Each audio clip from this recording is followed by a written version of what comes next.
نجیب اللہ کو امریکی شہر سیاٹل کی فضا میں برف کے سفید گالے دیکھ کر اپنی آنکھوں پر یقین نہیں آتا۔ یہ ان کی پہلی برف باری ہے۔ وہ فون کر کے اپنے بچوں کو باہر دیکھنے کے لیے کہتے ہیں۔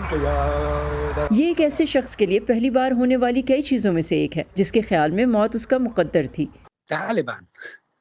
جب وی او اے نے پہلی بار نجیب سے گزشتہ جولائی میں بات کی تو وہ امریکی اسپیشل فورسز کا ترجمان ہونے کی وجہ سے طالبان کے نشانے پر تھے۔ ہم نے ان کا چہرہ یا اصل نام ظاہر نہیں کیا تھا۔ انہوں نے مجھے کہا کہ وہ میرا ٹھکانہ جانتے ہیں جہاں میں رہ رہا ہوں اور وہ میرے پیچھے آئیں گے۔ ہوائی اڈے کے باہر جب وہ فرار ہونے کی کوشش کر رہے تھے تو نجیب کا چھوٹا بچہ اس افراتفری میں بے ہوش ہو گیا۔ جب آخری امریکی طیارے افغانستان سے نکلے تو 7 افراد کا یہ خاندان پیچھے رہ گیا۔ وہ جلال آباد میں اپنے گھر واپس آ گئے۔ The Taliban kidnapped Haji's 9-year-old son because of his job. They are infidel and you are also infidel because you are working with them. اس وقت میں بالکل نا امید تھا۔ کسی حکومتی مدد کے بغیر نجیب کے سابق افسران نے ذاتی رقوم سے مدد کی اور غیر سرکاری تنظیم نو ون لیفٹ بیہائنڈ نے ان کا ساتھ دیا، لیکن ایک مطلوب شخص کی حیثیت سے نجیب کو اپنے خاندان کو 12 چوکیوں سے گزار کر دارالحکومت واپس جانے کا راستہ تلاش کرنا پڑا۔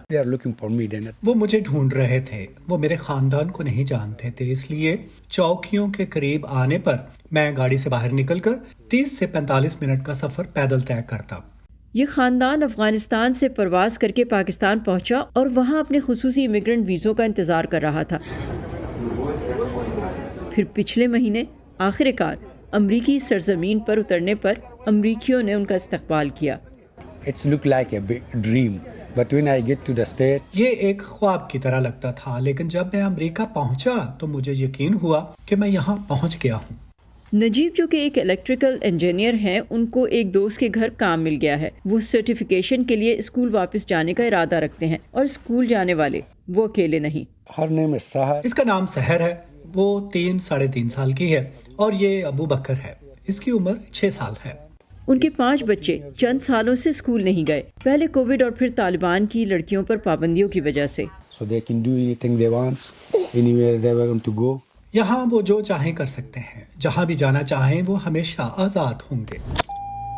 اور نجیب اب کہیں بھی جانے کے لیے آزاد ہیں، یہاں تک کہ جب وہ پیچھے مڑ کر دیکھتے ہیں ایک اور کام وہ پہلی دفعہ کر رہے ہیں، امریکی لائسنس کے ساتھ پہلی بار گاڑی ڈرائیو کرنا۔ وہ موت کے خطرے کے بغیر آزادی سے اپنی زندگی گزار رہے ہیں۔